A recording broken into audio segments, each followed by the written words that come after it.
সুপ্রিয়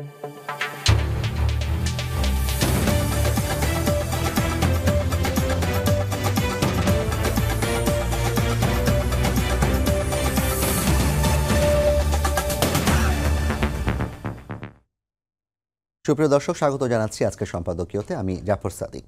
পরিকল্পিতভাবে প্রযুক্তি ব্যবহার করে বিএনপির বিরুদ্ধে অপপ্রচার চালাচ্ছে একটি গোষ্ঠী। অন্যদিকে প্রশাসনিক স্থবিরতায় মব কালচার যেমন বাড়ছে, তেমনি পতিত আওয়ামী লীগের অবৈধ কালো টাকার প্রভাবে সমাজে বিশৃঙ্খলা তৈরির চেষ্টা চলছে। এসবের পেছনে গণতন্ত্রের পথচলা বাধাগ্রস্ত করে নির্বাচন পেছানোর সুদূর প্রসারী পরিকল্পনা রয়েছে বলে অভিযোগ করেছেন বিএনপির সিনিয়র যুগ্ম মহাসচিব রুহুল কবির রিজভী। অন্যদিকে সংস্কার ও বিচারের আগে নির্বাচন না হওয়ার দাবিতে এখনও অটল জাতীয় নাগরিক পার্টি। সংস্কার প্রশ্নে বিএনপির আন্তরিকতার ঘাটতির দাবিও করছে দলটি। রাজনৈতিক দলগুলোর পারস্পরিক স্বার্থকেন্দ্রিক বাদানুবাদ আর নানা প্রচার অপপ্রচারের মুখে গণতান্ত্রিক অভিযাত্রাই যেন শঙ্কার মুখে। সাম্প্রতিক রাজনীতির নানা দিক নিয়ে আজকের সম্পাদকীয় গণতন্ত্র উত্তরণে বাধা কোথায়। আর এ নিয়ে কথা বলতে আমাদের সঙ্গে স্টুডিওতে উপস্থিত আছেন সাইফুল হক, সাধারণ সম্পাদক বাংলাদেশের বিপ্লবী ওয়ার্কার্স পার্টি, এবং ব্যারিস্টার মীর মোহাম্মদ হেলাল উদ্দিন, কেন্দ্রীয় সহ সাংগঠনিক সম্পাদক বিএনপি। দর্শক, আপনারাও এই আলোচনায় অংশ নিতে পারেন। এই জন্য আপনাদের ফোন করতে হবে টেলিভিশনে দেখানো নম্বর, এছাড়া ফেসবুকের মাধ্যমে আপনাদের মন্তব্য পাঠাতে পারেন। আলোচনার শুরুতে জানিয়ে দেব এখনকার প্রধান শিরোনামগুলো। $5 বিলিয়ন বাণিজ্য ঘাটতির জন্য 35% মার্কিন শুল্ক আরোপ অযৌক্তিক বললেন অর্থ উপদেষ্টা। ইউএসটিআর এর সঙ্গে বৈঠকে ইতিবাচক ফল আশা প্রেস সচিবের।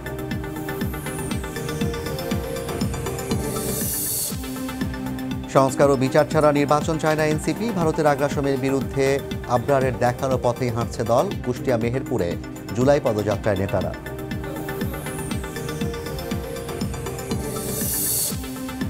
বিএনপির নামে চলছে পরিকল্পিত অপপ্রচার। প্রশাসনিক স্থবিরতায় বেড়েছে মব কালচার, মন্তব্য রিজভীর। ভিন্নমত দমন নয়, প্রকাশের সুযোগ দেয় জোর মির্জা ফখরুলের।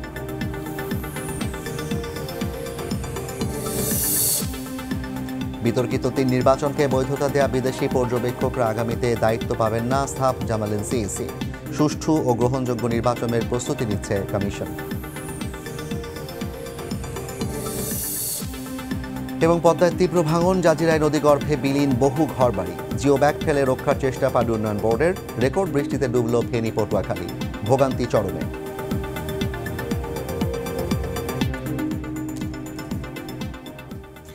সাইফুল ভাই, আপনাকে দিয়ে আলোচনা শুরু করতে চাই। জাতীয় ঐকমত্য কমিশনের বৈঠক চলছে, গতকালও বৈঠক হয়েছে এবং প্রতিটি বৈঠকে আপনার অংশগ্রহণ আমরা দেখি। আপনাকে দেখি বৈঠক শেষে কথা বলতে। একটু আমাদেরকে বলবেন যে এই সংস্কারের আলোচনাটি চলছে, এটি আসলে এখন যেই জায়গায় এসে ঠেকেছে এবং রাজনৈতিক দলগুলো যেভাবে করে তাদের জায়গাতে অনড় অবস্থানে রয়েছে, এতে করে আগামী নির্বাচন হতে দেরি হওয়ার কোনো সুযোগ তৈরি হচ্ছে কিনা? আপনাকে ধন্যবাদ। প্রিয়ভাজন বিএনপির নেতা মীর হেলাল, আপনার অনুষ্ঠানের এই জনপ্রিয় দর্শক শ্রোতা, আপনাদেরকে আমি সালাম জানাই এবং শুভেচ্ছা জানাই। আমি এ পর্যন্ত যদি বাধা বলেন, আমি বড় ধরনের কোনো বাধা আমি দেখছি না। বরঞ্চ আমি দেখছি যে মানুষের দিক থেকে প্রত্যাশার যে বিশাল আকাঙ্ক্ষা বা পারদটা সেটা বাড়ছে। আর যদি আপনি নির্বাচনের আগে গুরুত্বপূর্ণ কাজগুলো কি, যদি আপনি আমাকে জিজ্ঞেস করেন, গুরুত্বপূর্ণ কাজ যেটা দিয়ে আপনি শুরু করলেন, ঐকমত্য কমিশনের সর্বশেষ যে আলোচনা, আমরা এ পর্যন্ত যে আলোচনা আমরা করে এসেছি, এটা সামগ্রিকভাবে আমি নাম উল্লেখ না করে যদি উল্লেখ করি, সরকারের সঙ্গে যারা যুক্ত, যারা কাজ করছেন ভেতরেই, বরঞ্চ একজন মন্তব্যই করেছেন, তারা বরঞ্চ আশা করেননি। রাজনৈতিক দলগুলোর যে বোঝাপড়া, সমঝোতা, মানে একটা মতৈক্যে আসবার একটা যে আন্তরিক চেষ্টা, একটা উদ্যোগ, সেটা কিন্তু আমরা লক্ষ্য করেছি। আমি নিজে অধিকাংশ ক্ষেত্রে আমি থাকার চেষ্টা করছি এবং খুবই গুরুত্বপূর্ণ আলোচনা, কৌতূহল উদ্দীপক আলোচনা। বহু বছর দেখলাম একজন বলছেন যে এক ধরনের মিনি পার্লামেন্টের মতন এক ধরনের চর্চা, যেটা আবার বাংলাদেশ টেলিভিশনের কল্যাণে দেশবাসী আবার লাইভ দেখছে, যেটা দেখছে। সেদিক থেকে আলোচনাটা যে পর্যায়ে আছে, আমি দেখছি যে অধিকাংশ প্রশ্নে 166টা যদি হিসাব করেন, তাহলে সংখ্যার দিক থেকে প্রায় আমার মনে হয় যে এ পর্যন্ত 125-30টা বা 35টা প্রশ্নে প্রায় আমরা একমত অথবা ঐক্যের আমরা সাংবিধানিক সংস্কারের ক্ষেত্রে সাংবিধানিক সংস্কারের ক্ষেত্রে মনে করি গুরুত্বপূর্ণ অনেকগুলো অগ্রগতি আছে। সেদিক থেকে যেটা সংবিধানের ৭০ অনুচ্ছেদের জি যেটা একটা বড় প্রশ্ন, দুটো অর্থ বিল এবং আহ, তারপরে আস্থা ভোটের প্রশ্ন ছাড়া বাকি প্রশ্নে সংসদ সদস্যরা ইন্ডিপেন্ডেন্টলি কথা বলতে পারবেন। এটা একটা অত্যন্ত গুরুত্বপূর্ণ একটা সমঝোতার জায়গাটা। প্রধানমন্ত্রী একজন ব্যক্তি তার জীবনকালে তিনি সর্বোচ্চ ১০ বছর তিনি প্রধানমন্ত্রী হিসেবে থাকতে পারবেন, এটাও একটা গুরুত্বপূর্ণ একটা জায়গা। আমরা উচ্চকক্ষের ব্যাপারে আমরা আলোচনা করেছি। তারপরে আমরা কিভাবে বলতে পারেন যে নির্বাহী বিভাগের সাথে রাষ্ট্রপতির যে অফিস বা রাষ্ট্রপতির ক্ষমতার একটা যৌক্তিক ভারসাম্য নিয়ে আলোচনা হয়েছে। আমরা সংসদের একটা উচ্চকক্ষের ব্যাপারে সেটা ব্যাপারে নীতিগতভাবে একমত কিভাবে হবে সেটা নিয়ে কিছু বিতর্ক আছে। এবং আমরা গতকাল আপনি দেখবেন যে খুবই এর আগে আমরা তত্ত্বাবধায়ক সরকারের ব্যাপারে উচ্চ আদালতের যে রায় সেটা তো রাজনৈতিক দলগুলো সেখানে সন্তোষ এবং সম্মতি তাদের আছে। এরকম অনেকগুলো আমি বর্ণনা জি। দিলে অনেকগুলো গুরুত্বপূর্ণ জায়গা আছে। কিছু প্রশ্ন আছে আলাপ আলোচনা করে আমরা প্রায় মতৈক্যের আমরা কাছাকাছি আছি। আর কিছু প্রশ্ন আছে যেগুলো এখনই আমরা সবটাতে আমরা একমত হতে পারবো না। আমি বলেছি ওখানে যে এক যাত্রায় সব কিছু অর্জন করার চিন্তা বা চেষ্টাটা এটা একটা ভুল চিন্তা। সুতরাং আর আমরা এখানে তো জবরদস্তি করবার কোনো সুযোগ নেই। আমরা একটা বহুত্ববাদী রাজনৈতিক সমাজে আদর্শিক কারণে, রাজনৈতিক কারণে, রাজনৈতিক অভিজ্ঞতার কারণে, চিন্তা দৃষ্টিভঙ্গি অবস্থানের জন্য বিভিন্ন প্রশ্নে দলগুলোর চিন্তার মধ্যে পার্থক্য থাকবে। জি ঐক্যমত কমিশনের কাজটা কি? যেখানে ন্যূনতম আমরা একমত হতে পারবো সেখানে দাঁড়িয়ে আমরা একটা জুলাই সনদ স্বাক্ষর করব।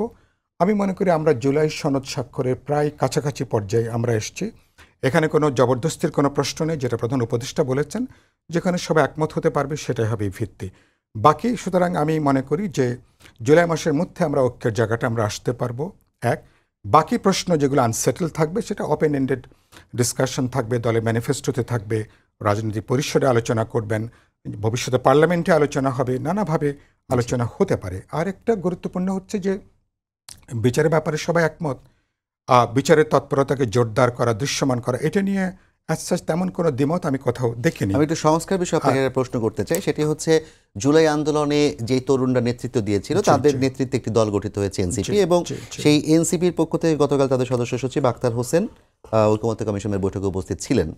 তার মন্তব্য হচ্ছে সংস্কারের বিষয়গুলো নির্বাচিত সংসদের দিকে ঠেলে দেওয়ার চেষ্টা করা হচ্ছে, এবং এই সংস্কারের ভার পরবর্তী সরকারের কাছে দেওয়ার পক্ষপাতী তারা না, বরঞ্চ এই সরকারের কাছে মানে অন্তর্বর্তীকালীন সরকারের কাছে মেয়াদটা আছে। আমি বুঝতে পেরেছি প্রশ্ন, কিন্তু আপনি এখন আমরা যেটাই আলোচনা করি না কেন এ ব্যাপারে প্রায় বিপুল অধিকাংশ একমত যে আপনি যে সমস্ত সমঝোতা আমরা তৈরি করছি এগুলোকে তো নির্বাচিত জনপ্রতিনিধিদের বিবেচনার মধ্যে যেতে হবে, এগুলো পার্লামেন্টে আলোচনা হবে, র্যাটিফাই হবে, এগুলো আইনে প্রণীত হবে।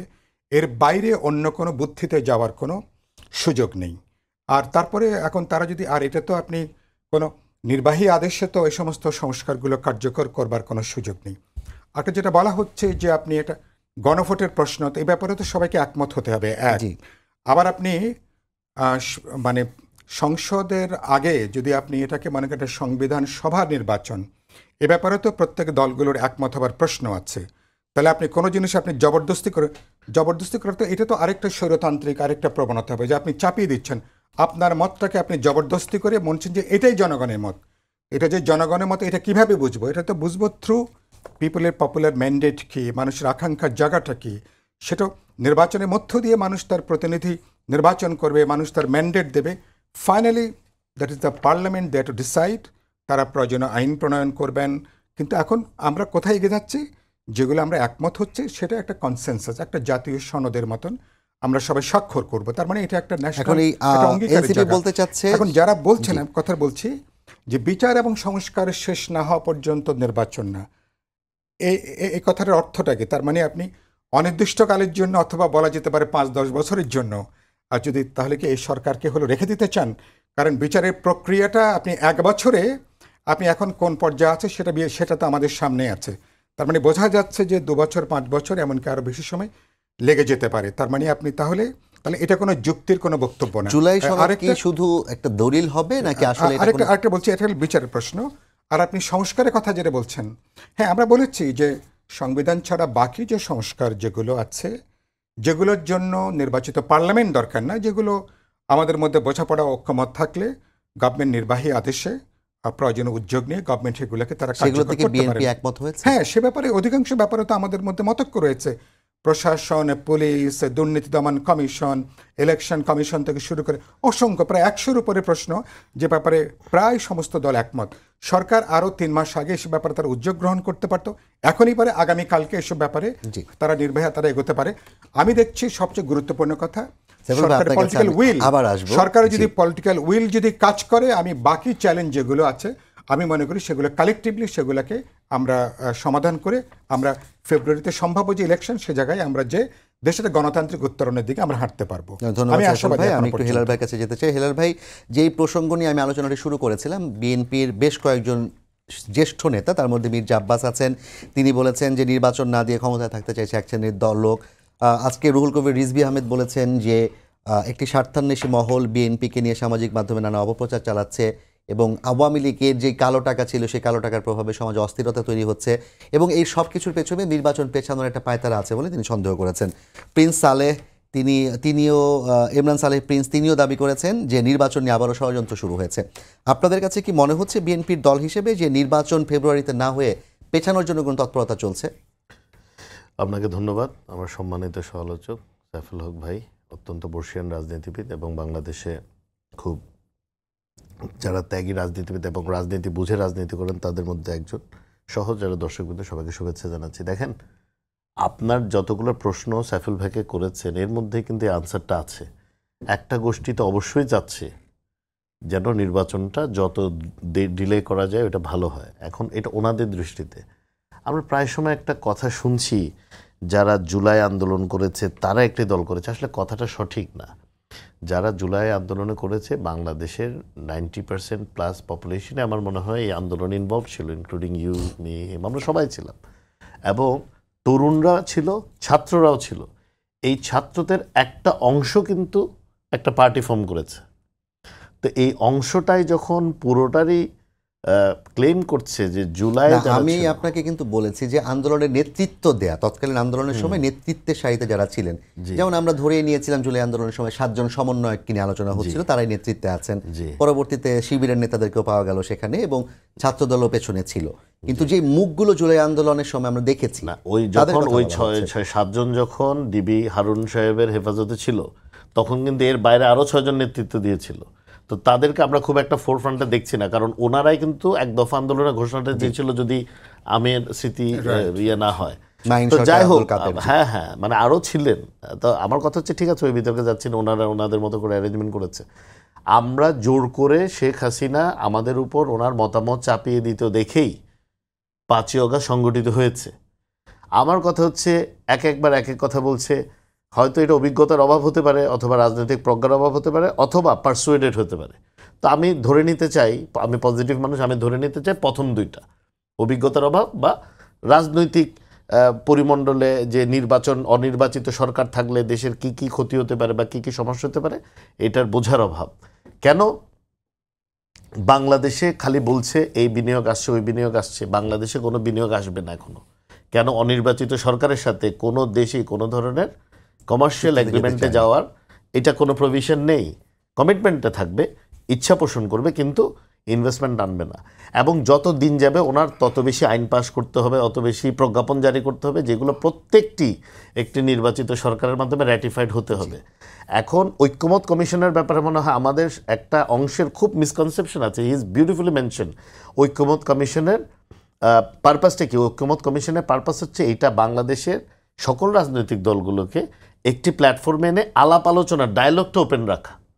এটার মানে এইটা না যে মানে ক্লাসে ঢুকলেন, ইয়েস স্যার সবগুলো এগ্রি করলাম, বের হয়ে গেলাম। That is not the purpose. বিচার একটি চলমান প্রক্রিয়া। বাংলাদেশের এমন কোনো রাজনৈতিক দল থাকবে না যে এইসব হত্যাকারীদের, লুটেরাদের বিচার করবে না। করতে হবে, কারণ গভর্নমেন্ট যে ফর্ম করবে তারও নিজে দলের ইমেজ রাখার জন্য, জুলাই আন্দোলন স্পিরিট সমুন্নত রাখার জন্য বিচারটা করতেই হবে। কারণ যেই দলে ক্ষমতায় যাবে তারাও কিন্তু এই হত্যাযজ্ঞের শিকার হয়েছে, তাদেরও তাদের নেতাকর্মীদের প্রতি দায়বদ্ধতা আছে। যদি আমরা ধরেই নেই খুব সেলফিশ যে দেশবাসীর কথা চিন্তা করছে না, যেই দলই যাবে তার কিন্তু কেউ না কেউ এই হত্যাযজ্ঞের শিকার হয়েছে, তাহলে বিচার নিয়ে এই প্রশ্নটা তোলাটা আসলেই অনভিজ্ঞতা বা রাজনৈতিক দূরদর্শিতার কিছুটা অভাব বলে আমি মনে করি। কারণ রাজনৈতিক কৌশলও হতে পারে না, কৌশলে আমি যেতে চাচ্ছি না, এটা খুব নেগেটিভ হবে। তার মানে শেখ হাসিনার মতো ওরাও চাচ্ছে অনির্বাচিত সরকার থাকুক, কারণ শেখ হাসিনারটা তো অনির্বাচিত সরকারই বলবো, এখানে তো কোনো নির্বাচন হয়নি 2015 থেকে। সেকেন্ড হলো সংস্কার, বলছে সংস্কার চায় না। বাংলাদেশে যখন 5ই আগস্ট ঘটেনি, মানে যখন আমরা কেউ ছাত্রলীগের প্রেসিডেন্ট লিখতে পারতাম না বা ছাত্রলীগের কর্মী লিখতে পারতাম না আওয়ামী লীগের আমলে, আমাদের তো বিএনপি থাকতে হয়েছে, ওনার বিপ্লবী ওয়ার্কার্স পার্টি থাকতে হয়েছে। কিন্তু অনেকে তো এখন দেখতে পাচ্ছি যারা কৌশলে নাকি তখন ছাত্রলীগের সাথে ছিলেন বা যুবলীগের সাথে ছিলেন, এখন বছরের পর বছর। আমাদের কিন্তু এই সুযোগটা ছিল না। তো আমরা যারা ওই অবস্থাতে সংস্কার নিয়ে 31 দফা দিয়ে দিয়েছি, ওনাদের সাথে আলাপ আলোচনার মাধ্যমে 2023-এ আমাদের ইন্টেনশনকে ডাউট করা মানে বাংলাদেশে একটি জোর করে একটি মতবাদ চাপিয়ে দেওয়ার মতো অবস্থা বলে আমি মনে করি। এইটার কোনো প্রশ্নই ওঠে না। এবং উনি যেটা বলেছেন বাইরে এসে যখন ব্রিফিংটা করে, আই থিঙ্ক দ্য ব্রিফিং, একটা দলের ব্রিফিং খুবই মিসলিডিং। কারণ আমি যেটা ভিতর থেকে খবর পাই, মেজরিটি জায়গায় সবাই একমত হয়েছে, কিন্তু বাইরে এসে মনে হয় কি যে কেউ মনে কোনো কিছুতে এগ্রি করতেছে না। আরে ভাই, আপনি তো, এটা কি সম্ভব নাকি একটা গণতান্ত্রিক সমাজে আপনি 100 জনে একমত হবে কোনো জায়গায়? এটা সম্ভব না। আমরা মেজরিটিতে যদি একমত হই, আমরা একটু জুলাই সনদ করব এবং এই জুলাই সনদের সম্মান সবাই করবে। আবারও বলি, 5ই আগস্ট বাংলাদেশে যে রাজনৈতিক পট পরিবর্তন হয়েছে, এই এগ্রিমেন্টের বাইরে কোনো দল যাবে, এটা আসলে যারা খুবই অনভিজ্ঞ বা যদি আমরা খুব নেগেটিভলিও চিন্তা করি, তারা যদি কোনো কারণে পারসুয়েটেড হয় যে না অন্যরা আসলে আমাদের বেনিফিট হবে না। কারণ দেখেন, উনি আন্দোলনে ছিলেন, আমরা আন্দোলনে ছিলাম, আমরা কিন্তু এই সরকারের কোনো অংশ নেইনি। এটা প্রস্তাব ছিল না তা না, প্রস্তাব কিন্তু ওই সময় ছিল জাতীয় সরকারের। প্রত্যেকটি রাজনৈতিক দল কিন্তু কি করেছে, এটাকে অ্যাভয়েড করেছে, বলছে না ওনারাই দায়িত্ব পালন করুক, ওনারা একটি নির্বাচন দিক, নির্বাচন দিয়ে যখন জনপ্রতিনিধি যেই হবে সেই দেশ পরিচালনা করবে। এটাই একটি স্বাভাবিক প্রক্রিয়া। হয়তো ওনাদের এই অভিজ্ঞতাটা নেই, বা অভিজ্ঞতা থাকলেও কেউ হয়তো মিসকনস্ট্রিউড হচ্ছেন, ওনাদের আবেগ দিয়ে ওনারা চিন্তা করার চেষ্টা করছেন। এর ফলে কি আপনি নির্বাচন নিয়ে নির্বাচন নিয়ে কোনো সংশয় দেখছি না। যে পোর্শনটা এইসব কথা বলছে, আসলে মাঠ পর্যায়ে তো শুধু ঢাকা কেন্দ্রিক করলে হবে না, আমরা তো প্রত্যন্ত অঞ্চলে যাওয়া লাগে। আমার কাজটা এমন, একদম গ্রামে গঞ্জে যাওয়া লাগে, ওখানে গেলে ওনারা হয়তো বাস্তবতাটা বুঝবেন। এবং ওনারা কি একটা জানি শুরু করেছেন জুলাই পদযাত্রা, হ্যাঁ। তো ওইটা যখন ওনারা আসলেই যদি ওনারা মিন করে করেন, প্রান্তিক পর্যায়ে মানুষের সাথে দেখা করেন, আমার মনে হয় ওনারা যখন ঢাকা ফেরত আসবেন, ওনারা এই ধরনের অসংলগ্ন কথাবার্তা বা এলোমেলো কথাবার্তা থেকে বিরত থাকবেন। অনেক ধন্যবাদ আপনাকে হেলাল ভাই। আমি একটু সাইফুল ভাই আপনার কাছে ভিন্ন একটা প্রসঙ্গে আসতে চাই। মির্জা ফখরুল ইসলাম আলমগীর আজকে বলেছেন যে ভিন্ন মত প্রকাশের সুযোগ দিতে হবে এবং প্রত্যেককে তার মত প্রকাশের সুযোগ দেওয়াটা আমাদের কর্তব্য। এই জায়গায় আসলে আজকে তিনি এই কথাটি বলার কি কারণ মনে হয় আপনার কাছে? রাষ্ট্রীয় পর্যায়ে কি আমরা এখন ভিন্ন মত প্রকাশের সুযোগটি দিতে পারছি না? না, একটা তো হলো প্রথমত আপনার গণতন্ত্র তো একটা খুব গুরুত্বপূর্ণ কথা হলো যে আমি আপনার সাথে দ্বিমত করতে পারি, জি, ভলতেয়ারের বিখ্যাত উক্তি। হ্যাঁ, রাইট। কিন্তু আপনি আপনার মতামত দেবার যে অধিকার, এবং তার জন্য আমি জীবন দিতে পারি, রাইট, এবং সেটার জন্য দরকার হলে জীবন দেওয়া, এবং আপনার মতামতকে আমি দ্বিমত করতে পারি কিন্তু সম্মান শ্রদ্ধা করা। আমরা বলছি আমরা একটা বহুত্ববাদী সমাজ কায়েম করতে চাই। বাস্তবে বাংলাদেশ একটা বহুত্ববাদী সমাজ। ইডিওলজি, পলিটিক্স, কালচার, জীবনধারা, চিন্তা, মতাদর্শ, এটা তো বাংলাদেশ। তার মানে কি আমাদের এটা অসাধারণ বৈচিত্র্যপূর্ণ আমাদের সমাজ। আমরা একটা সমজাতীয়তার, একই ভাষা, প্রায় সংস্কৃতি, তারপরে আমাদের অনেক ধরনের বৈচিত্র্য, ধর্মীয়, আমাদের বিশ্বাস, সংস্কৃতি থেকে শুরু করে নানা দিক থেকে। এবং আমরা প্রায় শত শত বছর ধরে আমরা কিন্তু নানা ধর্মীয় বলি, অথবা যখন থেকে রাজনৈতিক মনস্কতা শুরু হয়েছে, পলিটিক্যাল ইডিওলজি, পলিটিক্স বা অ্যাক্টিভ রাজনীতির মাঠে, তখনও কিন্তু আপনি খেয়াল করবেন যে আমাদের রাজনৈতিক পলিটিক্যাল টলারেন্স, যেটা ভিন্ন মতকে শোনা বা আপনার মতকে আমি শোনা, ধৈর্য ধরা, সম্মান করা, এই সংস্কৃতির মধ্যে আমাদের বেড়ে ওঠা। এবং 15 বছরে শেখ হাসিনার বিপদের জায়গাটা ছিল এখানে। আমি তখন বক্তৃতা করেছি যে সত্য উচ্চারণ করাটা তখন ছিল প্রায় বিপ্লবাত্মক কাজ, বিপ্লবের মতো ব্যাপার ছিল। সাধারণ তথ্য উত্থাপন করা যেত না, সত্যকে প্রকাশ করা সেখানে সম্ভব হতো না। তার মানে আমরা যে সমাজটা কায়েম করতে চাই, অনেক প্রশ্নে আমার সাথে এই তিনজনের মধ্যে আমরা যদি একসঙ্গে চলতে চাই, ধরুন একটা পথ চলব, কিছু প্রশ্নে আমাদের মধ্যে যেমন ঐক্যমত থাকবে, অনেক প্রশ্নে আমাদের মধ্যে চিন্তা, দৃষ্টিভঙ্গি, মতাদর্শের ক্ষেত্রে পার্থক্য থাকতে পারে। এই পার্থক্যটাই হচ্ছে আমাদের ঐতিহ্য, এটাই হচ্ছে গণতন্ত্রের সৌন্দর্য বলেন। সুতরাং বাংলাদেশকে এবং সরকারের দিক থেকে যেটা আছে এখন এখন এই যে যেটা বললেন না যে ঐক্যমত কমিশনে সমস্ত প্রশ্নে যদি ডিটো মারতে হয়, যদি হাত তুলে বলতে হয় সবাই আমরা একমত, তাহলে তার ঐক্যমত কমিশনের দরকার নেই। তাহলে তো সেটা সালাউদ্দিন বাংলাদেশে সাহেবও বলেছেন। তাহলে হ্যাঁ। বাংলাদেশে এত এক দেশ রাজনৈতিক দলের তো দরকার নেই, তাই না? তাহলে সুতরাং এটা একটা অবাস্তব প্রকল্প, অবাস্তব একটা চিন্তা। আর রাজনৈতিক দলগুলোর যে বেড়ে ওঠা আমাদের এখানে সমাজে, তাই না, নানা তাদের বহুমাত্রিক জায়গা থেকে এসছে। ফলে আপনি রাতারাতি সবাইকে আপনি জবরদস্তি করে আপনি এক জায়গায় আনবেন, প্রথমত এই চিন্তার পদ্ধতিটা ভুল যারা করছেন। সুতরাং তাদের মানে সমাজ মনস্তত্ত্ব নিয়ে, রাজনৈতিক মনস্কতা নিয়ে তাদের ক-খর জ্ঞানের তাদের মারাত্মক ঘাটতি আছে। আপনি কোনো কিছু ইম্পোজ করে আপনি সেখানে আপনি ধরেন আপনি জবরদস্তি করে কিছু আপনি আপনি আপনি ধরেন একমত হলেন, তো সেগুলো তো সাস্টেইন হতে হবে, সে তো টেকসই হতে হবে। এটা পাবলিক ডিসকোর্সে যাবে, পলিটিক্যাল এরিনাতে যাবে, আলোচনা হবে, ফাইনালি এটা ইলেক্টেড রিপ্রেজেন্টেটিভরা পার্লামেন্টে কথা বলবেন, এটা এন্ডোর্স করবেন, আইনে প্রণয়ন করবেন, তাই না? তার মানে কি there should be a national consensus. কোথায় দাঁড়াবো আমরা? দাঁড়াবো আমরা তিনজনে যেখানে একমত হতে পারি, সবাই যেখানে একমত হতে পারি সেটাই আমরা দাঁড়াবো। বাকি প্রশ্ন আলোচনায় থাকবে, কথা থাকবে। সেজন্য তো এত দল, এত মত, এত পদ। সুতরাং মির্জা ফখরুল ইসলাম আলমগীর তিনি কোন প্রসঙ্গে বলেছেন জানি না, কিন্তু আমি যেটা বুঝি যেখানে এই সরকারের দিক থেকে আমি মনে করি সরকারের প্রধান তার বক্তব্য এই প্রশ্নে খুব পরিবর্তন করেননি, বরঞ্চ ওই যে আছে না, রাজা যত বলে পারিষদ বলে তার শতগুণ। তার চারপাশে যারা আছেন তারা বরঞ্চ অনেক ক্ষেত্রে তারা বরঞ্চ একটু বাড়াবাড়ির জায়গায় তারা বরঞ্চ যাচ্ছেন। এবং এই যে জেনে বলছেন না যে সংস্কারে একমত না হলে কোনো নির্বাচন নয়। আরে আমরা যখন রাজনৈতিক দিক থেকে যারা এটা যখন তাদের জন্মই হয়নি রাজনৈতিক দিক থেকে, তখন আজ থেকে তো আমরা তো বলছি 15 বছর আগে থেকে, কেউ 10 বছর, 5 বছর। আর আমরা যারা যুগপৎ আন্দোলনে ছিলাম, আমরা তো 23 সাল থেকে আমরা 31 দফা আমরা প্রণয়ন করেছি।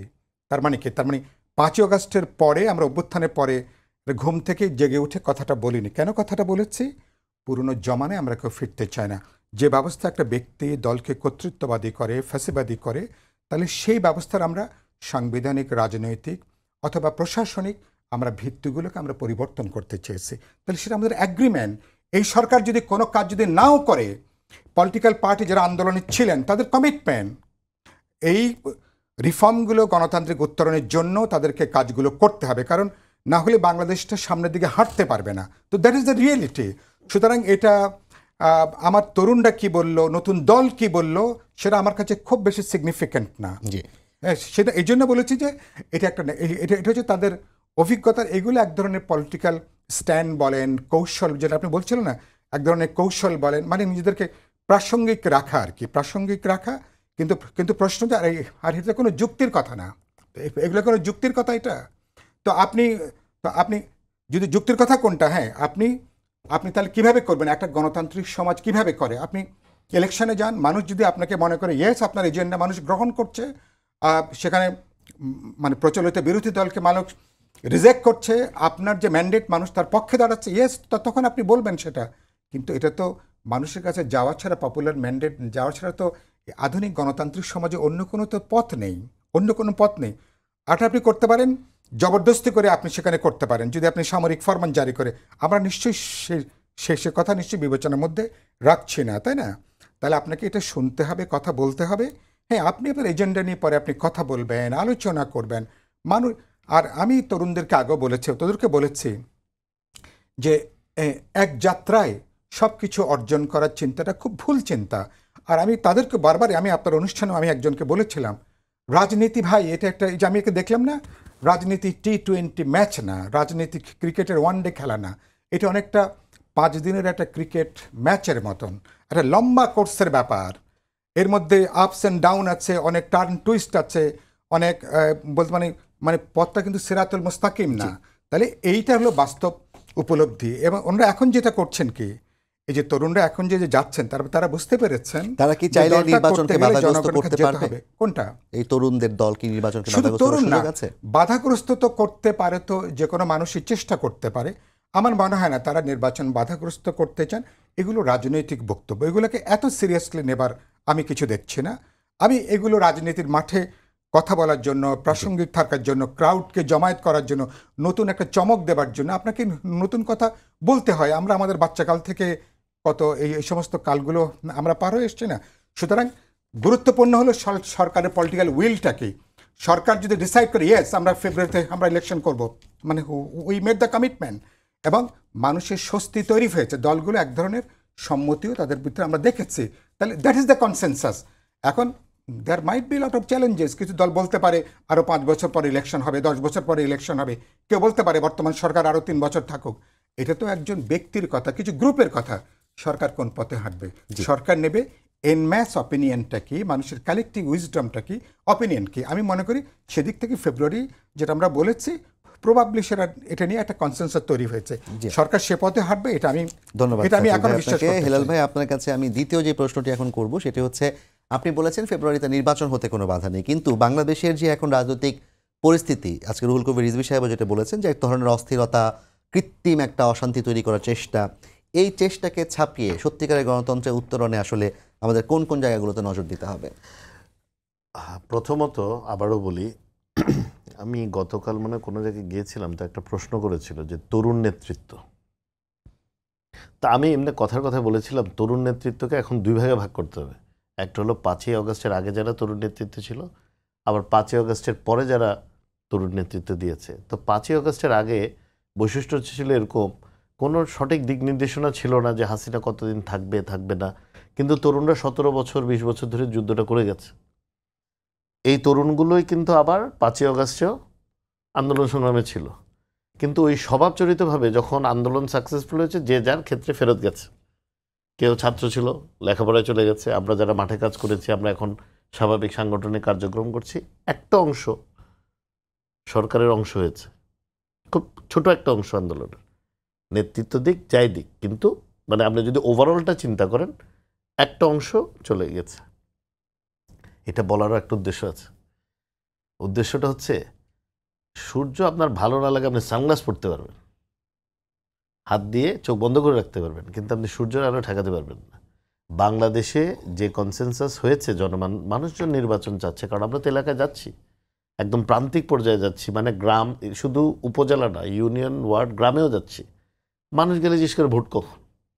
জানুয়ারিতে। তো এখানে যে অস্থিরতাটার কথা বলছে, এটা কিন্তু মোস্টলি সামাজিক মাধ্যম আর টিভিতে, ইন্টারভিউতে।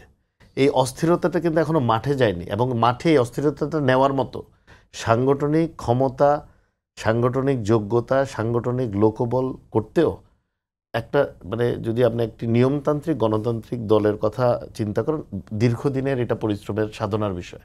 কারণ নিয়মের বাইরে গিয়ে যে মব কালচার তৈরি হয়েছে, যেটাকে না, মব কালচার এটা কিন্তু আসলে 9 মাসে 143 জন মারা গেছে বিভিন্ন তকমা দিয়ে। শুধু এইটা না, আরো আজকে আমি একটা নিউজ দেখলাম, এক ওসি একটা মামলা করেছে চট্টগ্রামে। আপনি খেয়াল করেছেন কিনা, 5ই আগস্ট 4ই আগস্ট একই লোক 2টা মামলা করেছে। একটা ঢাকায় ছিল বোধহয়, আবার পরের দিন ছিল, মানে উনি ফার্স্টে বলেছে উনি 4ই আগস্ট ঢাকায় গুলিবিদ্ধ হয়েছেন চোখে, আবার চিকিৎসাধীন ছিলেন, ওই মামলার এফআইআর আবার 5 তারিখে দিয়ে উনি বলছেন চট্টগ্রামে উনি এই ঘটনা ঘটেছে। তো ওই মামলাটা ইন্টারেস্টিংলি সব ব্যবসায়ীদেরকে দেওয়া হয়েছে, এবং ব্যবসায়ীদের ছেলে মেয়ে ওনাদেরকে দেওয়া হয়েছে, মানে মেয়েকেও দেওয়া হয়েছে এরকম মামলাটাতে, এবং অনেককে দেওয়া হচ্ছে যাদের ন্যূনতম কোনো রাজনৈতিক সংশ্লিষ্টতা সম্পৃক্ততা নেই। তো আজকে একটি অডিও লিক হয়েছে, ওই থানার ওসি বাদীকে অফার করছে সে টাকা দেবে। আচ্ছা, ওসি সাহেব বাদীকে দিবে? হ্যাঁ, ওসি সাহেব বাদীকে দেবে, মানে ওরা একটা সমঝোতা করেছে। তো মূলত মব কালচার এখন যেটা হচ্ছে, এটা হচ্ছে এই কারণে, ফর ফাইন্যান্সিয়াল বেনিফিট। জিম্মি করছে, জিম্মি করে কেউ ভাবে যাচ্ছে। যেমন চট্টগ্রামে আরেকটা ইনসিডেন্ট হলো, এক ভদ্রলোকের করে তুলে নিয়ে, হ্যাঁ না, বিয়ের মধ্যে গিয়ে সবার গাড়ি চেক করছে। এটা কি করতে পারেন? আমি আপনার গাড়ি চেক করতে পারবো? আপনি আমার গাড়ি কিভাবে চেক করবেন? কেন চেক করবেন? বলছে এই যে কালচারটা, এখন যদি ধরেন একটা গোষ্ঠী গিয়েছে 60-70 জন লোক নিয়ে, ওরা গাড়ি চেক করবে। যদি আরেকটা গোষ্ঠী 500 লোক নিয়ে গিয়ে ওদেরকে বলতেন যে না, তোমরা এখানে চেক করতে পারবে না। কিন্তু যারা বিজ্ঞ রাজনৈতিক দল, যারা প্রজ্ঞাবান রাজনৈতিক দল, তারা ধৈর্য ধরছে। তার মানে এইটা না যে তারা এই মব কালচারটাকে যখন চায় বন্ধ করতে পারবে না, পারবে। নির্বাচন যেদিন তফসিল ঘোষণা হবে, বাংলাদেশ নির্বাচনমুখী দেশ, সবসময় আমরা দেখেছি যখন নির্বাচনের একটি ডেট ফিক্স হয়ে যাবে, এগুলো সমস্ত অস্থিরতা না, বন্ধ এই হয়ে যাবে। মব কিন্তু শুধু মানে তরুণরা করছে কিংবা নির্দিষ্ট কোনো গোষ্ঠী করছে এমন না, বিএনপিরও কিন্তু একটা অংশ মবে যুক্ত হয়েছে। না, যেমন এটা- গতকালই মণিপুরে একজন কৃষক লীগের সাবেক নেতার বাসায় ঢুকে 20 লাখ টাকা চাঁদা এটা চাওয়া সুযোগ হয়েছে। নিচ্ছে। আমি আমি মানে পারপাসটা শুরু হয় কি দিয়ে, মবটা শুরু করে কিন্তু ফার্স্টে কি বললো, যার বাসায় ইচ্ছে ঢুকে পড়ছে, বলে এখানে ডলার আছে কি কি আছে। সো শুরু হয়েছে একটা ভাবে। তো এখন বাংলাদেশে হয় কি, খারাপ জিনিসটা কিন্তু একটা ট্রেন্ডের মতো হয়ে যায়, এভরিওয়ান ওয়ান্টস টু ফলো। বিএনপিতে কি সবই ভালো লোক যারা ছিল? তা তো না। যাদের বিরুদ্ধে আমরা দোষ পাচ্ছি তাদেরকে তো আমাদের বিরুদ্ধে সাংগঠনিক ব্যবস্থা নিচ্ছে। এখন আমরা তো সরকারে না যে তার বিরুদ্ধে সাংগঠনিক দল থেকে বহিষ্কার হ্যাঁ, করবো, তার দেখলাম যে ফাঁসি জেলার দিয়ে সদস্য সচিবকেও বরখাস্ত করা দেব। হয়েছে। সদস্য সচিব না, আমাদের দলের অনেক সিনিয়র নেতাকে শোকজ করা হয়েছে, বহিষ্কারও করা হয়েছে। একদম কেন্দ্রীয় কমিটির নেতারাও, সর্বোচ্চ পর্যায়ের নেতারাও শোকজ খেয়েছেন, এরকমও আছে। একেবারে মানে নাম বলাটা উচিত, but সর্বোচ্চ পর্যায়ে 5 আগস্টের পরই তো আমরা দেখেছি ফরিদপুর অঞ্চলে, এবং হ্যাঁ। এটা কন্টিনিউস হচ্ছে, এখনো হচ্ছে। তো এই ব্যাপারে আমাদের পার্টি জিরো টলারেন্স, যে দলের যেই হবে হোক, যদি জনদুর্ভোগের কারণ হয়, জনরোষের কারণ হয়, যদি পার্টির ইমেজ নষ্ট করে, তার বিরুদ্ধে বিএনপি কোনো পজিটিভলি অবস্থান নেবে না। কিন্তু মব জাস্টিসের মূল কালচারটা হয়েছে জিম্মি করা। আপনি থানায় দেখেন, আমার তো ওসি সাহেব কারোর সাথেই কথা হয় না, প্রয়োজন পড়ে না, আমি আমার কাজ করছি। এনাদের সাথে ওসি সাহেবদের এত কাজ কি? ওনারা গিয়ে থানায় বসে থাকে, ওনারা গিয়ে ডিসি অফিসে বসে থাকে, ওনারা গিয়ে এসপি অফিসে বসে থাকে। That's not our job. উনি লাস্ট ওসি সাহেবের ওখানে কবে গেছেন, ডিসি সাহেবের ওখানে কবে গেছেন, আমার তো মনে হয় জানিনি, আমারও যাওয়া পড়ে নাই, দরকার পড়ে নাই। ওনারা যে কেন এটা বলছি, যে মুহূর্তে নির্বাচন ফিক্স হয়ে যাবে তখন কিন্তু পুলিশ মাঠে নামবে। পুলিশ কি পারবে কন্ট্রোল করতে? অবশ্যই পারবে। এখনো হচ্ছে কি, ওই একটা ইমেজ আছে কি নির্বাচন হবে কি হবে না প্রশাসনের মধ্যে, এবং এই বক্তব্যগুলো হচ্ছে প্রশাসনকে চাপে রেখে দুর্বল করার জন্য বলে আমার মনে হয়। যেদিন গভর্নমেন্ট তো দেওয়াই লাগবে, ওনাদের তো একটা টাইমের মধ্যে দিতেই হবে, because February is not too far. আর জুলাই সনদেই তো একটা এক্সিট প্ল্যানও থাকতে হবে, যে সব দল একমত করেছে। তো সরকারের মতটা কি? জুলাই তো শুধুমাত্র রাজনৈতিক দলগুলো স্টেক হোল্ডিংয়ে নেই, এখানে তো সরকারও স্টেক হোল্ডার এখন এই এই এই এগ্রিমেন্টের মধ্যে। তাহলে সরকারও তো জানাতে হবে যে ওনাদের ভবিষ্যৎ পরিকল্পনাটা কি। আমরা তো জানালাম আমরা এগুলাতে এগ্রি করেছি। তো আমার মনে হয় জুলাই সনদটা যখন সাইন হবে, ওখানে স্পেসিফিক কিছু ডিটেলস থাকবে, কারণ সরকারের তো এক্সিট প্ল্যান নিশ্চয়ই আছে। এই এক্সিট প্ল্যানটা যখন পাবলিক হবে, আমার মনে হয় এগুলো যে টুকটাক মব জাস্টিস সহ এইসব কথাবার্তা, এগুলো বন্ধ হয়ে যাবে। এবং ওনারা আসলে মাঠেও কাজ করছেন, কিন্তু বিভিন্ন জায়গায় এমপি ক্যান্ডিডেট খুঁজছেন, কোন দলে কে বিদ্রোহী হতে পারে ওনার সাথে যোগাযোগ করছেন। এটা এটা ভালো। এটা হলে তারাও নির্বাচনমুখী যাচ্ছে। তো নির্বাচন আসলে সবাই করতে চায়। 300 সিটের নির্বাচনের নাম ডিক্লেয়ার করে দেয়, এলাকা এলাকায় পোস্টারিং করছে, এলাকা এলাকায় গণসংযোগ করছে, কিন্তু টিভির সামনে গেলে হঠাৎ করে বলে না, নির্বাচন এখন প্রয়োজন নেই। জি, ধন্যবাদ হেলাল ভাই। সাইফুল ভাই, আমাদের আর 3 মিনিট সময় আছে, আপনি যদি একটু 2 মিনিটে বলতেন যে তরুণ ভোটারদের সংখ্যাটা একটা ম্যাট্রিক্স আগামী নির্বাচনে এরকম বলা হচ্ছে, আসলেই কি এই তরুণ ভোটারদের সংখ্যা কিংবা তাদের ভোট নির্দিষ্ট কোনো ক্ষেত্রে নির্দিষ্ট কাউকে সুযোগ সুবিধা দেওয়ার তৈরির সুযোগ আছে? না, আমি একটা তো মনে করি যে আপনি যে তরুণদের কথা বলছেন, এই তরুণদের তো একটা বিশাল অংশ, তারা তো গত 15 বছর তারা তো ভোট দেয়নি। তারা তো ভোট দিতে পারেনি। ফলে তারা ভোটার হিসেবে তারা এন্টাইটেল হলেও সেই তাদের গণতান্ত্রিক অধিকার তারা প্রয়োগ করতে পারেনি। সুতরাং তরুণদের দিক থেকে তো ডেফিনেট একটা উৎসাহ, উদ্দীপনা, একটা আগ্রহের জায়গাটা আছে। এই তরুণরা দুটো বিষয়, এই তরুণরা অবশ্যই তারা একটা পরিবর্তনের তারা সহযাত্রী হতে চায়, তার একটা গণতান্ত্রিক আকাঙ্ক্ষা আছে। তবে এই তরুণদেরকে আপনি বিশেষ কোনো ইডিওলজি, বিশেষ কোনো দল, বিশেষ কোনো মতাদর্শ দিয়ে, বিশেষ কোনো জায়গা থেকে আপনি ডিফাইন করতে পারেন না। তরুণদের মধ্যে একটা অনুসন্ধিৎসা আছে, তারা যারা নতুন স্বপ্ন নিয়ে আসবে, নতুন চিন্তা নিয়ে আসবে, পরিবর্তনের জন্য কথা বলবে। ফলে আমি এটাকে খুবই স্বাগত জানাই। এবং এই তরুণরা কোনো একমাত্রিক কোনো বিষয় না, এর মধ্যে বহু মাত্রিকতা আছে, বহু বৈচিত্র্যের জায়গাটা আছে।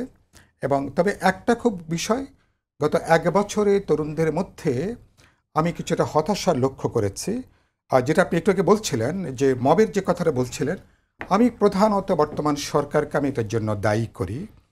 কারণ তাদের ছত্রছায়ায়, তাদের মধ্যে সরকারের মধ্যে যে অসংখ্য সরকার, তারা এগুলোকে হতে দিয়েছেন, তারা এগুলোকে ঘটতে দিয়েছেন। আজকে দেখলাম যে অনেকে লিখছেন এই সরকার নাকি টিকে আছে নাকি মবের উপরে, নাকি এই মবের সরকার উপরে কি সরকার নাকি সুষ্ঠু টিকে নির্বাচন দিতে আছে। পারবে বলে আপনার তার মনে মানে হয়? হলো যে তার মানে এগেইন হচ্ছে পলিটিক্যাল ডিসিশনটা সবচেয়ে গুরুত্বপূর্ণ। তা আপনার এই সরকারের তো মবের উপরে তো ডিপেন্ড করার দরকার নাই। আমরা রাজনৈতিক দলগুলো না সমালোচনার পরেও সরকারকে আমরা এক কাট্টা সমর্থন যুগে যাচ্ছে।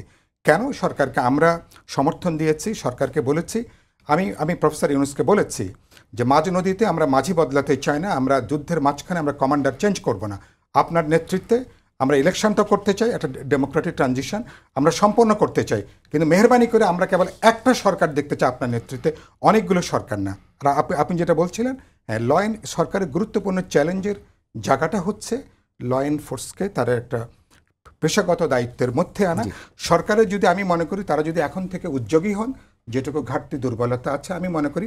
আর লাস্ট বাক্যটা বলি, ইলেকশন এটা একটা অর্কেস্ট্রা, পলিটিক্যাল পার্টি, নির্বাচন কমিশন, জনগণ এবং সবটাই মিলে যদি একটা যৌথ যদি উদ্যোগ থাকে, আমি মনে করি নির্বাচনের মধ্য দিয়ে বাংলাদেশ এটা হেলাল ভাই, আপনি কি এই বিষয়ে একমত কিনা যে নির্বাচন সুষ্ঠুভাবে হওয়া সম্ভব? আমি শতভাবে যদি এক একমত। বাক্যে আমরা যদি সকলে মিলে, উনি যেটা বললেন ইটস লাইক অ্যান অর্কেস্ট্রা, আমরা যদি সবাই সম্মিলিতভাবে এই প্রচেষ্টাটা চালাই এবং আসলে নিজের বিবেকের কাছে এবং দেশবাসীর কাছে দেশের স্বার্থটা যদি সমুন্নত রাখি, এই নির্বাচন হওয়া বাংলাদেশে আসলেই, যেটা ডক্টর প্রফেসর ইউনূস সাহেব বলেছিলেন, one of the best elections এটা হবে। অনেক ধন্যবাদ আপনাকে হেলাল ভাই। সাইফুল ভাই, আপনাকে ধন্যবাদ জানাচ্ছি। আমাদের প্রত্যাশা যে গণতন্ত্রের উত্তরণের পথে কোনো বাধা বিঘ্ন ছাড়াই আমরা একটি সুষ্ঠু নির্বাচনের মধ্য দিয়ে গণতান্ত্রিক যাত্রা আমাদের শুরু হবে এবং সেই যাত্রা আসলে কখনো বন্ধ হবে না, এই প্রত্যাশা রেখে সবাইকে ধন্যবাদ জানিয়ে শেষ করছি আজকের সম্পাদকীয়। আগামীকাল আবারও দেখা হবে রাত 10টায়। শুভরাত্রি।